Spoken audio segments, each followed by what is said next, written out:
지금까지 우리는 산상수훈에서 말하는 팔복에 대해 살폈죠.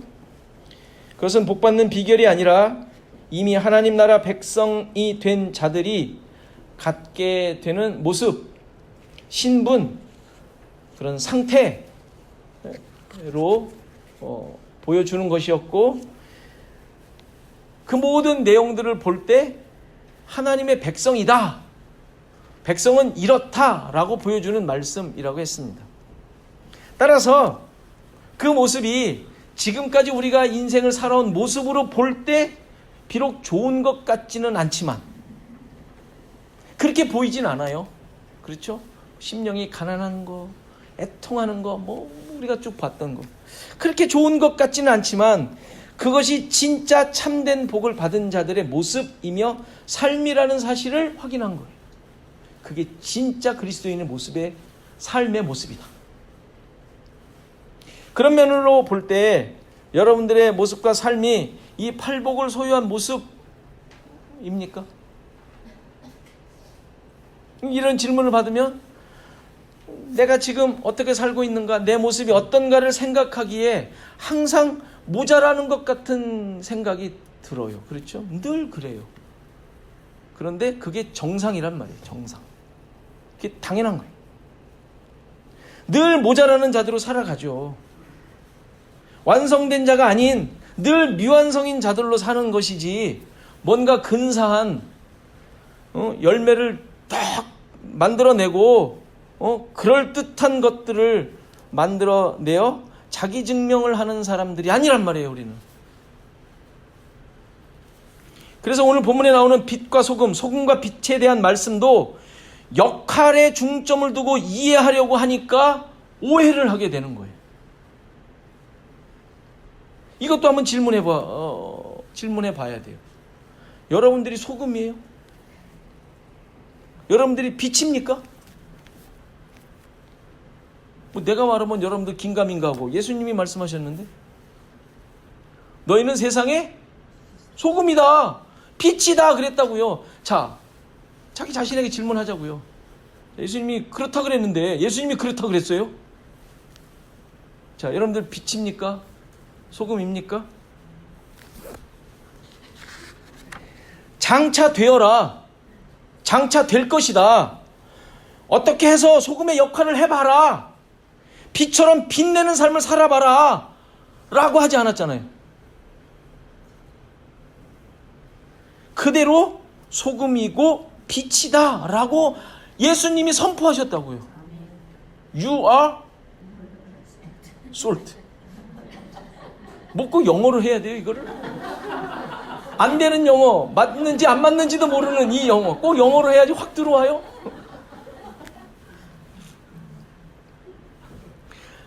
나의 모습, 하는 모습을 보니까 그런 것 같다라고 말하는 게 아니에요.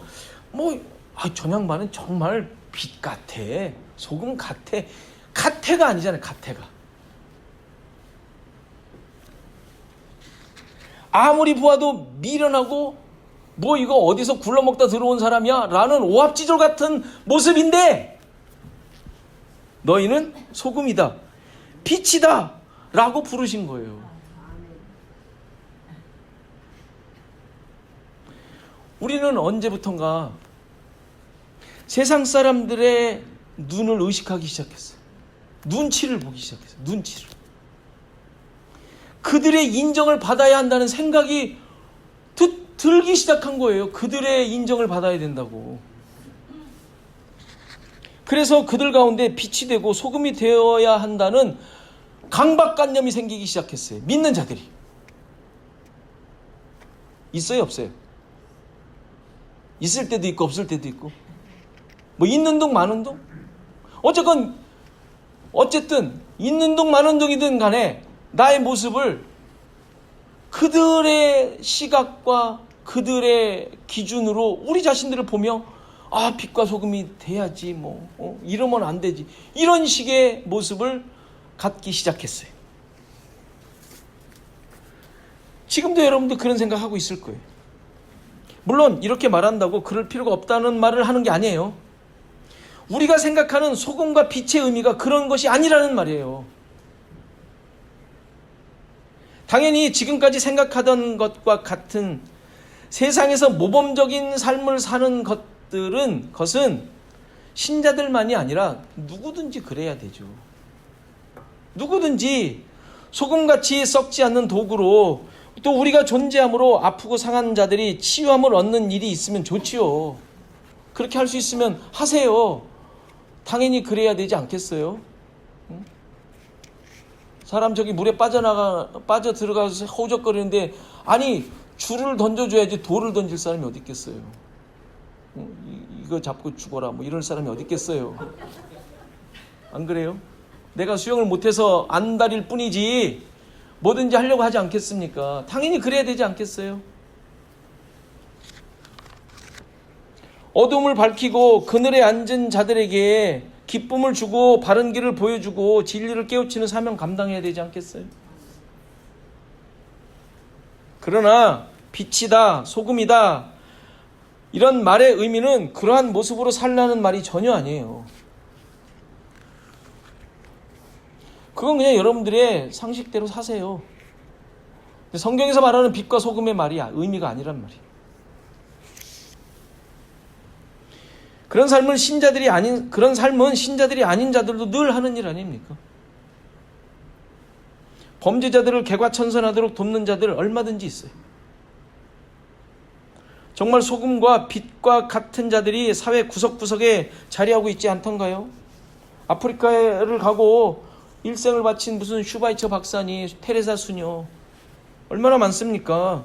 지난주에 말씀드렸던 노벨 평화상을 받았던 사람들이 다 이러한 어두운 곳에 빛을 밝히며 죽어가던 자들을 살린 업적을 이뤄낸 것 아닙니까?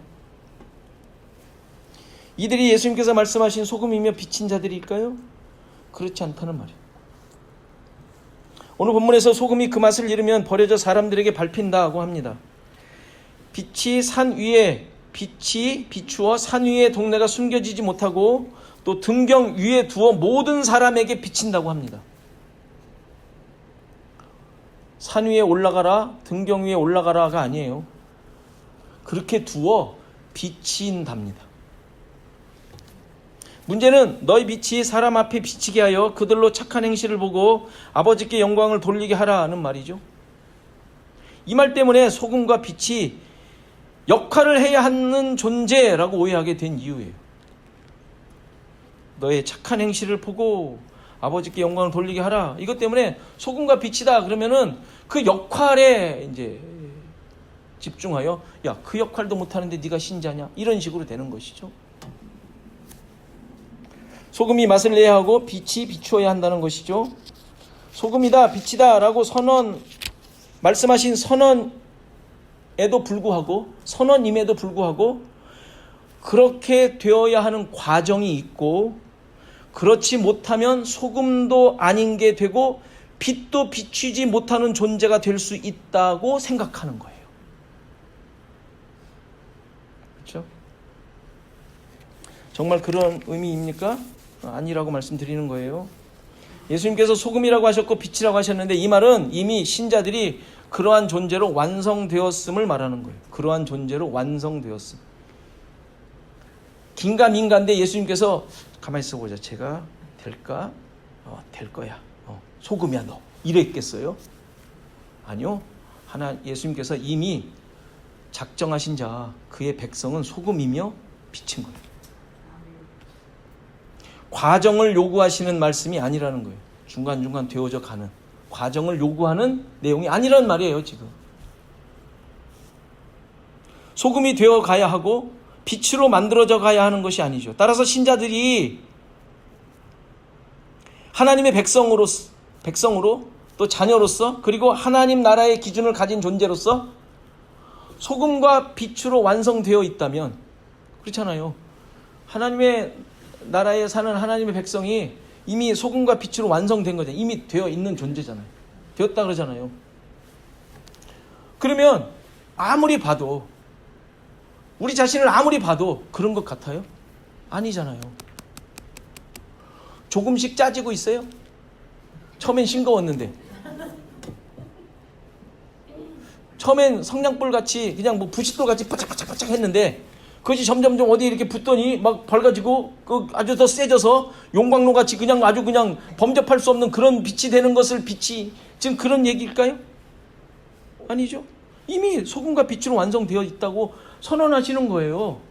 자, 그렇다면 우리의 존재가 이렇게 완성될 수 있는 근거는 어디 있겠어요? 그렇죠.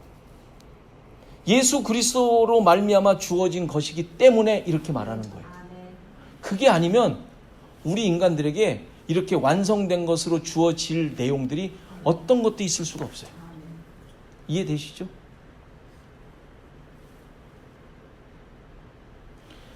그러니까 세상의 소금이라는 말, 빛이라는 말은 이미 예수님으로 말미암아 완성된 그 어떤 소금의 내용이 우리에게 완전히 적용되어 그 자가 되었음을 얘기하는 것이죠.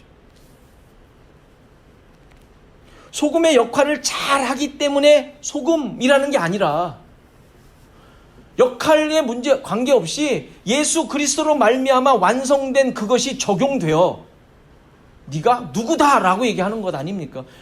그게 대표적인 게 뭐예요? 의인. 로마서 공부할 때 늘 나왔던 그 의. 우리가 의인이에요? 아니요. 한 사람도 없대는데. 하나님의 영광에 도달할 사람이 아무도 없대는데. 그런데 왜 의인이에요? 예수 그리스도로 말미암아 그 이루신 그 의를 우리에게 그냥 적용시키신 거예요. 그래서 의인으로 말씀하시는 거잖아요. 똑같은 것이죠.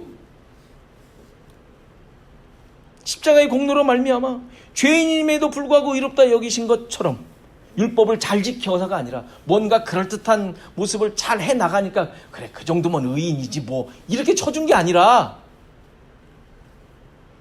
예수 그리스도로 말미암아 그 모든 의, 율법을 지켜야만 가능한 그 의, 그를 예수 그리스도로 말미암아 우리에게 그냥 적용시키신 거예요. 그래서 칭의라고 그러잖아요. 의로 칭했다. 그런 존재가 아닌데 칭해 주신 거예요. 칭하신 거예요, 그냥. 마찬가지로 소금이라는 말은 소금으로 말미암은 하나님의 약속과 은혜가 그렇지 못한 자들에게 적용이 돼요. 약속을 소유한 자로 소금이라고 선언하시는 거예요. 따라서 예수 그리스도로 말미암아 성취된 것이니까 이것도 그림자의 구약의 그림자가 있겠죠. 레위기 2장 13절을 보면 내 모든 소재물에 소금을 치라.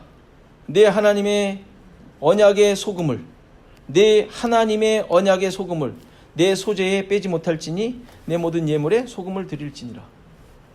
소금이 나와요. 하나님의 언약의 소금이라고 합니다. 민수기 11장 18장 19절을 보면 이스라엘 자손이 여호와께 거제로 드리는 모든 성물은, 거제는 이렇게 들어서 거가 든다는 얘기잖아요.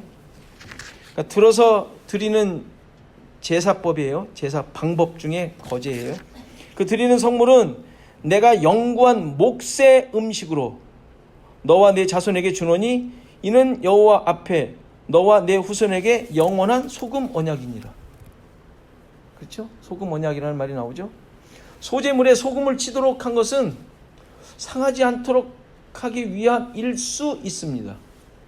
그런데 표현이 아까 뭐라 그랬어요? 하나님의 언약의 소금이라 그래요. 부패 방지가 아니라는 것을 알 수 있죠. 하나님의 언약의 소금이래요. 하나님의 언약이 부패예요?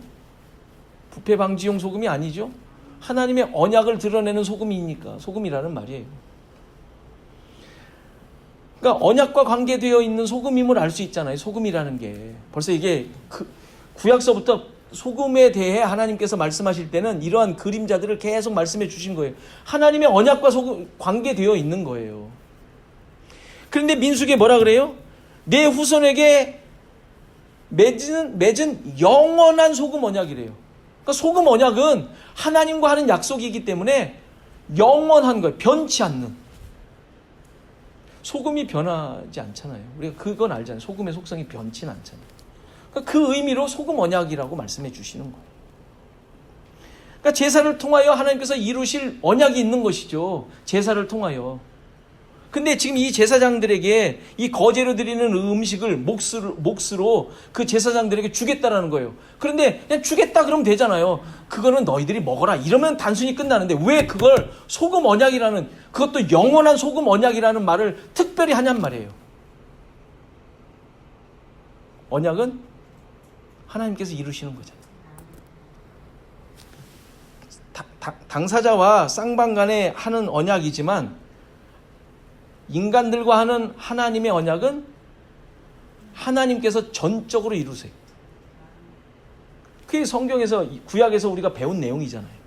모든 하나님의 언약은 인간이 이룰 수가 없어요. 짝짝꿍이 되질 않는 거예요. 늘 어기니까 말이 될 수가 없어요. 그래서 하나님이 세운 언약은 무조건 하나님이 다 이루셔야만 해요. 그래서 영원한 언약인 거예요. 변치 않는 신실한 하나님이 반드시 이루어내시는 언약이라는 의미에서 영원한 언약이라고 그러는 거예요. 그걸 소금 언약이라고 그러잖아요. 그거를.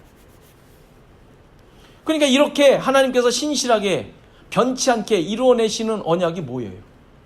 예수 그리스도. 예수 그리스도로 말미암은, 예수 그리스도를 통하여 이루어내실 언약이 구약에서 말하는 모든 언약의 결론이니까. 그러니까 이 거제물을 제사장과 그 후손들에게 영원한 몫으로 주시겠다고 하신 것이 영원한 소금 언약이라고 하셨어요. 변치 않고 내가 반드시 그렇게 이루어내겠다. 영원한. 자, 그러면 제사가 있을 동안에만 성취되는 언약을 영원한 언약이라고 얘기했겠어요? 아니잖아요. 그렇죠? 그럼 영원한이라는 말을 빼야죠. 그냥 너희들에게, 너희 자손들에게 줄게. 그러면 제사가 있을 때 제사장들에게만 주면 된 거예요. 그런데 영원한이라고 했으니까 지금 제사가 없어졌잖아요. 예수 그리스도로 말미암아 제사가 없어졌잖아요. 자, 그럼 이 영원한 언약은 어떻게 되는 거죠? 우리가 받는 거예요. 우리가 그의 백성들, 하나님의 백성들에게 준 언약이니까. 따라서 이 소금 언약은 하나님께서 나타내시고자 했던 영원한 변치 않는 언약, 예수 그리스도께서 드리신 그 제사, 십자가의 제사로 성취되는 거예요. 그래서 그 주시겠다고 하는 그 몫이 우리한테 오는 거예요. 그게 민수기 18장의 내용을 이루신 내용이죠. 이게 영원한 몫의 의미예요. 우리가 받은 것이, 예수 그리스도로 말미암아 받은 내용. 역대하 13장 5절에 보면 우리가 얼마 전에 읽었죠. 이스라엘 하나님 여호와께서 소금 언약으로 이스라엘 나라를 영원히 다윗과 그의 자손에게 주신 것을 너희가 알 것 아니냐 라고 얘기를 해요. 자, 지금 민수기에서 얘기했던 것과 똑같은 얘기예요. 그런데 지금 이 얘기를 누가 해요? 지금 이 역대하 13장의 내용이 뭐죠? 참 이제 가야 돼요. 이스라엘이 나뉘었죠. 북쪽의 여로보암과 남쪽의 르호보암이 죽고 아비야라는 아들이 왕이 됐어요. 근데 그때 이 여로보암이 80만 대군을 이끌고 여길 쳐들어와요, 유다를. 근데 유다에는 군대가 40만 밖에 없었어요. 그런데 그 상황에서 지금 아비야 왕이 여로보암에게 이 얘기를 한 거예요. 지금 역대하 13장 5절의 내용을, 이스라엘 하나님 여호와께서 소금 언약으로 이스라엘 나라를 영원히 다윗과 그의 자손에게 주신 거 너희가 알 것 아니냐. 무슨 얘기하는 거예요? 니들 덤벼봤자 말짱 꽝이다, 이 얘기하는 거예요 지금. 왜? 소금 언약으로 이 나라를 다윗과 그 후손에게 주기로 약속하셨다 하나님께서. 너희들 아무리 80만 800만 와도 이 나라는 무너지지 않는다, 이 얘기하는 거예요 지금. 소금 언약으로 점점 무엇을 지금 확인시켜가는 거예요? 하나님의 나라를 어떻게 만들어갈 것인지를 얘기하고 있는 거예요. 하나님의 백성들은 이 세상의 어떤 상황에서도 무너지지 않는다. 이게 지금 소금 언약이 이루어지는 내용을 지금 얘기하고 있는 것이죠. 이 언약을 가진 나라 절대로 망하지 않는다. 이 약속을 하나님께서 영원히 하셨기 때문에, 하나님의 백성 삼으시겠다고, 하나님의 나라 만드시겠다고 약속하셨기 때문에 절대로 네가 그렇게 와도 망하지 않는다. 이 얘기를 지금 이 아비야가 이 말씀을 근거로 당당하게 얘기하는 거예요. 당당하게. 물론 자기는 또 타락을 하죠. 그러나 이 약속은, 하나님께서 이루시는 약속은 분명확하다. 절대로 무너지지 않는다. 얘기하고 있는 거예요. 그러니까 예수 그리스도로 말미암아 이루어질 하나님의 나라를 지금 이 아비야는 알고 고백하고 얘기하고 있는 거예요. 그거 예표하고 있는 내용이죠. 따라서 너희는 세상의 소금이다 라는 말은 바로 이 성취된 언약을 소유한 자로서, 예수 그리스도를 소유한 자로서 이 세상에 존재하는 것을 의미하는 거예요.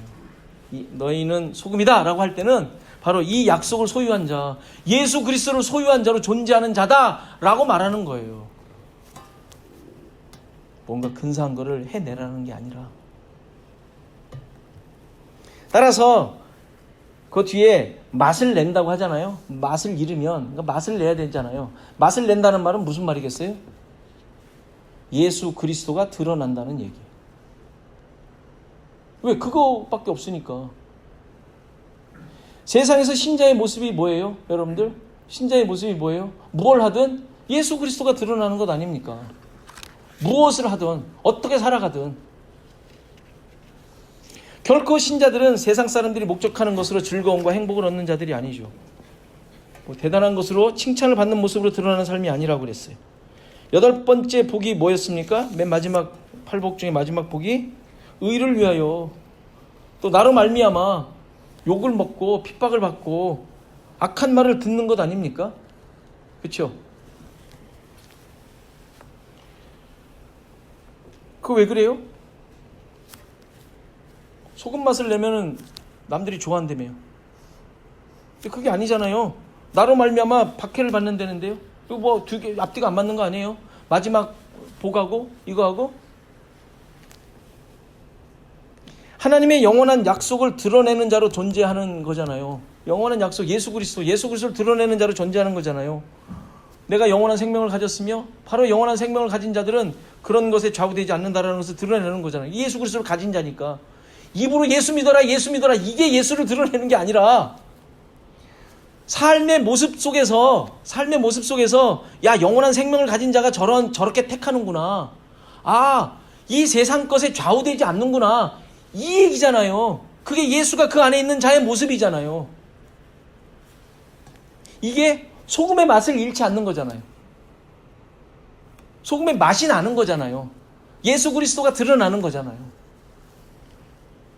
당연히 그러니 세상이 싫어하는 거예요. 세상이 핍박하고 욕하고 막 그러는 거예요. 근데 우리는 그 세상이 욕하고 핍박하는 것에 대하여 어떻게 오해를 해요? 소금의 맛을 내지 못할 때 그런다고 생각을 해요. 그렇잖아요. 소금의 맛을 못 내면 세상으로부터 욕먹는다고 생각하잖아요. 근데 성경 그렇게 어떻게 가르쳐요? 소금의 맛을 내야 된다 그러잖아요. 내면 욕먹는다잖아요. 막 헷갈리고 있어요? 우리가 가지고 있는 것을 깨지 않으니까. 13절에서 맛을 잃을 때 밟힌다 그러잖아요. 밟힌다고. 밖에 버리워 밟힌다 그랬잖아요. 밟히는 게 핍박으로 생각했죠. 이게 무슨 핍박이에요? 그들 가운데 섞인다는 얘기죠. 그들과 똑같이 된다는 얘기예요. 같이 그들과 동고동락한다는 얘기예요. 핍박이 아니라. 그런데 소금 약속이 성취된 자로 존재하게 되면 어떻게 돼요? 앞서 팔복에서 말한 것처럼 고난받게 되는 거예요. 그걸 밟히는 거라고 생각해요. 밟히는 거 그냥 섞여 사는 거예요. 그냥 그들과 함께. 그러니까 그들이 그냥 모르고 지나가는 거죠. 긴가민가 뭐 아무것도 아닌 것처럼 사는 것 아닙니까? 소금 맛이 없으니까. 그들이 뭐 신경 쓸 게 없는 거예요. 밟히든지 뭐 하든지 내 편인 거예요. 건드리지도 않는 것이죠. 바로 이렇게 사는 모습에 대하여 빛으로 또 설명하는 거예요. 빛의 모습으로. 빛은 그들 속에 섞여 있을 수가 없어요. 숨겨져 있을 수가 없습니다. 그냥 밟히며 살 수 없는 존재죠. 빛이라는 사실도 결국 예수 그리스도를 말하는 단어 아니에요. 우리가 잘 알고 있듯이 요한복음에서 계속 얘기했잖아요. 그리고 우리가 빛이라 그랬고, 신자들이 예수님이라는 말이 아니라 역할이 그렇다는 얘기예요. 세상에서 보여지는 모습이 그렇다라는 거예요. 우린 빛으로 보여지죠. 예수님과 똑같죠. 그래서 결코 숨어 있을 수 없는 존재라는 사실이에요. 이거 잊으시면 안 돼요. 숨어 있을 수가 없어요. 그들과 그냥 함께 가면서 그들과 함께 야, 너 정말 내 친구라서 좋아. 이렇게 살아가면 큰일 나는 거예요. 그래서 빛으로 인하여 세상은 자신의 모습을 숨길 수가 없게 되는 것이죠. 자신의 모습을.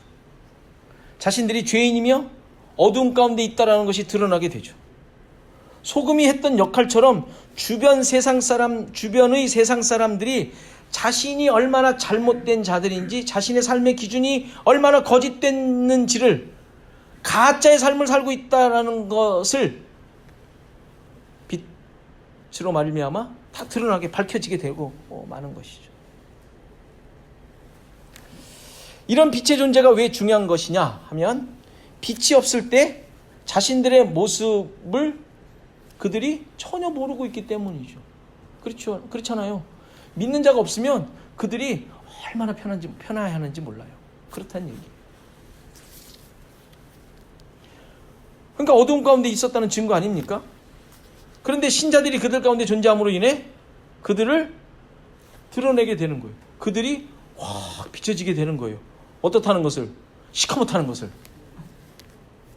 죄로 그의 모든 삶이 다 감싸져 있다는 것을 보게 되는 것이죠. 그런데 이 빛을 사람 앞에 비치어 착한 행실을 보고 하나님께 영광을 돌리게 하라 라고 얘기하고 있는데, 이게 도대체 무슨 의미일까요?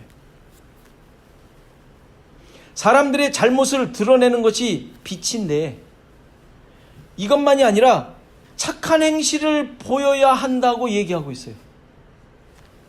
비치는 것이 아니라 착한 행실도 있어야 된다고 얘기하는 것 아닙니까? 자, 여기서 말하는 착한 행실은 뭘까요? 우리가 또 생각하는 대로 선하고 좋은 일을 열심히 하는 것으로 늘 이해했죠. 그렇게 이해하기 십상이에요. 그런데 아까도 말씀드렸듯이 그런 사람들은 믿지 않는 사람들 중에도 얼마든지 있어요.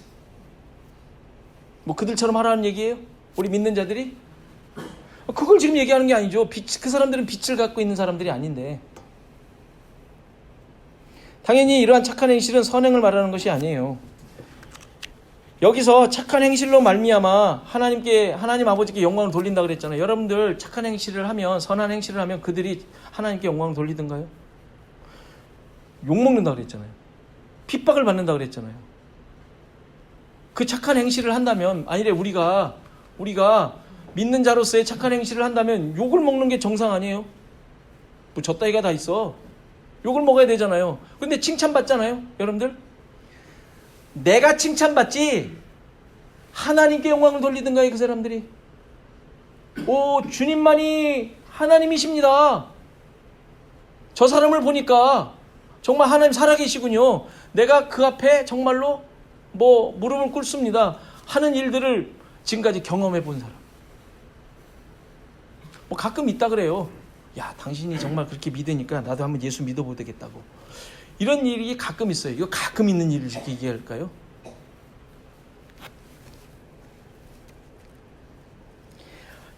우리가 먼저 하나님께 영광 돌린다라는 의미를 다시 한번 또 생각해야 돼요.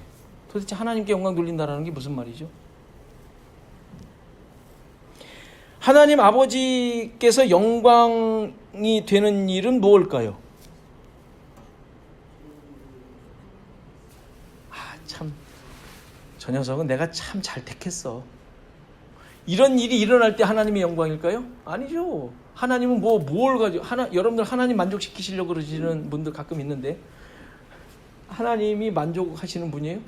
그럼 뭐 부족한 분이에요? 그거 아니죠. 하나님 만족하시는 분이 아니에요. 하나님은 하나님 뜻대로 늘 일하시는 분이에요. 그게 하나님이세요. 성경 여러 곳에 보면 하나님께 영광이 되고 영광이 돌려지는 경우가 나오는데, 오직 예수 그리스도로 인한 것일 때만 그렇습니다. 로마서 15장 5절을 보면 이제 인내와 위로의 하나님이 너희로 예수 그리스도 예수를 본받아 서로 뜻이 같게 하여 주사 한 마음과 한 입으로 하나님 곧 우리 주 예수 그리스도의 아버지께 영광을 돌리게 하려 하노라. 그러므로 그리스도께서 우리를 받아 하나님께 영광을 돌리심과 같이 너희도 서로 받으라. 너희로 예수 그리스도를 본받아 서로 뜻이 같게 하여 주사 한 마음과 한 입으로. 그렇죠? 서로 예수 그리스도로 말미암은 삶, 예수 그리스도를 믿는 삶일 때에 하나님 아버지께 영광이 돌려진다고 얘기를 하고 있죠. 빌립보서 2장 11절 모든 입으로 예수 그리스도를 주라 시인하여 하나님 아버지께 영광을 돌리게 하셨느니라. 구원 얻는 역사가 있을 때에 하나님 아버지께 영광이 되는. 베드로후서 1장 17절 지극히 큰 영광 중에서 이러한 소리가 그에게 나기를 이는 내 사랑하는 아들이요 내 기뻐하는 자라 하실 때에 그가 하나님 아버지께 존귀와 영광을 받으셨느니라. 이거 예수님께서 세례 받으실 때 있었던 얘기를 지금 베드로가 자기 서신서에 지금 쓰고 있는 내용이죠. 어떤 경우도 예수 그리스도와 관계없이 하나님께서 영광을 받으시는 경우가 없다라는 것을 알 수 있어요. 그의 순종으로 이루어진 하나님의 의가 성취될 때에 하나님의 영광이 되는 것이죠. 그렇죠? 구원 역사, 하나님의 구원 역사 외에는 하나님께 영광이 되는 게 아무것도 없어요.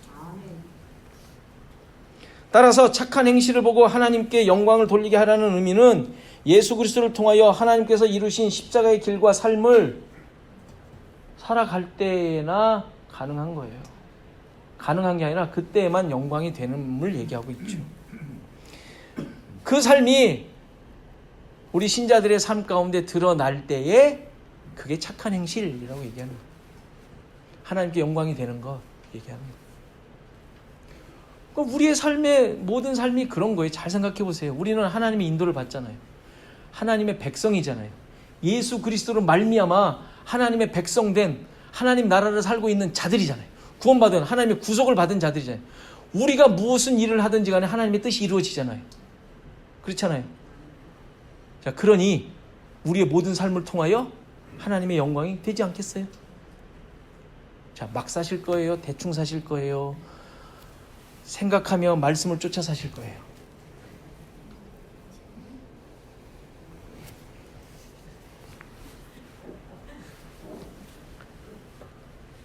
뭐 결론 다 준 거 아니에요? 뭐 제가 뭐 하라 마라 안 해도 되잖아요.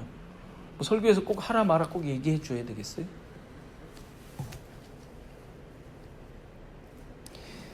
내가 영광을 돌리는 게 아니에요. 뭔가 근사한 일을 해내요. 주님 영광 받으소서, 이게 영광을 돌리는 게 아니에요. 하나님의 역사와 하나님의 구속이 드러나면 영광 받으시는 거예요. 그걸 내가 해요. 여러분들이 해낼 수 있는 일들이에요. 말씀을 쫓아 성령을 의지하여 주님 이끌어 주소서 해야 날까 말까인데,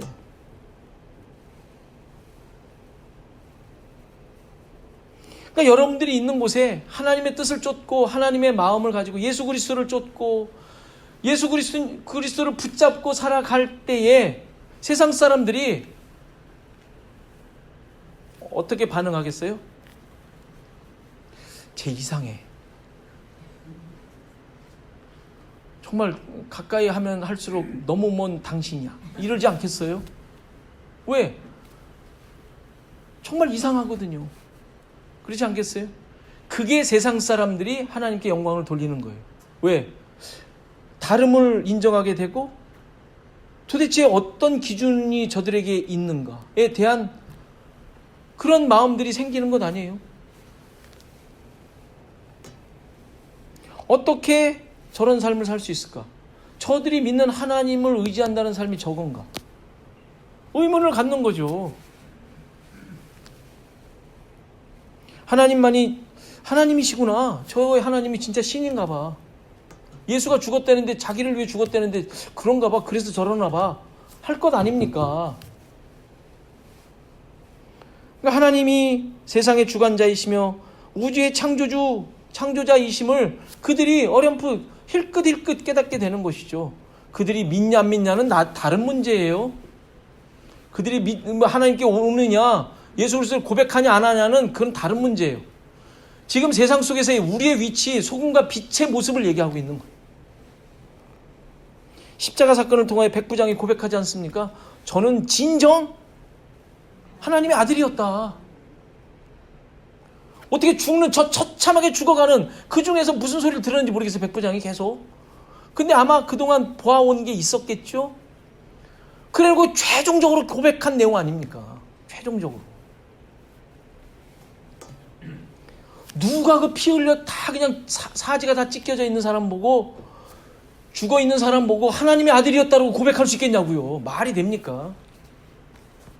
여러분들 처참한 모습 이 세상에서 보면서 세상 사람들이 욕할 것 같죠? 이런 일이 일어날 수도 있어요. 이런 일이.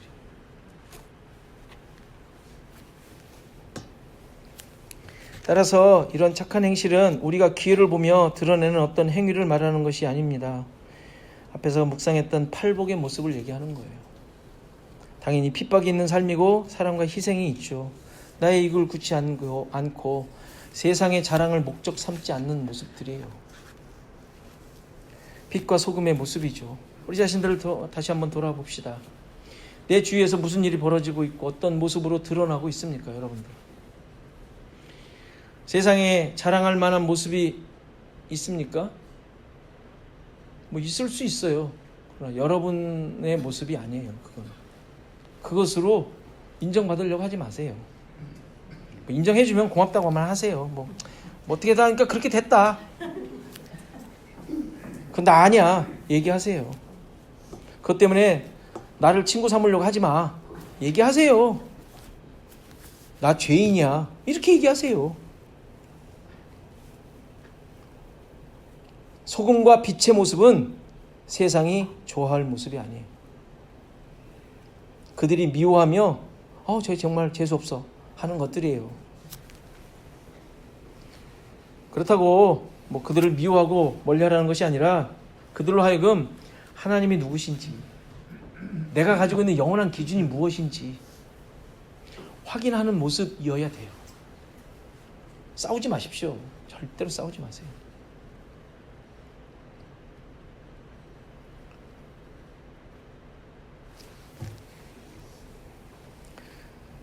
우리는 빛이며 소금입니다. 우리로 말미암아 그들은 맥을 못 추게 돼 있어요. 그리고 미워할 수밖에 없습니다. 그리고 멀리하게 됩니다. 그거에 두려워하지 마십시오. 그리고 선한 일 하세요. 그것으로 말미암아 여러분들이 칭찬이 온다면 잘못하고 있는 거예요.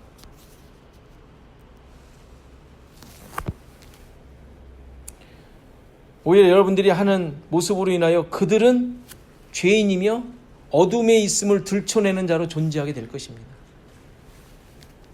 그래서 세상으로부터 미움을 받는 자들로 있다라는 것 잊지 마십시오. 그리고 여러분들의 모습으로는 예수만을 드러내는 삶이 여러분 가운데 펼쳐질 것입니다. 그럴 때 억울해하지도 마시고 힘들어하지도 마시고 너무도 당연하게 생각하십시오. 물론 내가 잘못해가지고 이래저래 욕먹고 하는 것은 혼자 책임지세요. 내가 잘못한 거 뭐 거기서 내가 그냥 아주 사람들에게 정말 너그럽게 못 굴고 소곤소곤 하면서 파당 만들어가지고 남 공격해가지고 욕먹는 거, 이거는 다 받으셔야 돼요. 그런 미움을 얘기하는 것이 아니라 나로부터 빛과 소금의 내용이 드러나는데, 저들의 잘못이 드러나는데, 예수가 드러나는데, 믿음의 내용이, 영원한 생명이 드러나는데, 정말 저들이 좋아하고 있는 것에 대하여 내가 관심 갖지 않고 흔들리지 않고 있다고 그러는데 미움을 받고 손해를 보고 또 때로는 그들로부터 핍박을 받고 있다면 기뻐하십시오. 그게 예수를 드러내고 있는, 예수가 드러나고 있는 현장임을 잊지 마시고 그런 모습을 여러분들 삶 가운데 더 잘 드러내시는 저 여러분이 되기를 간절히 바랍니다.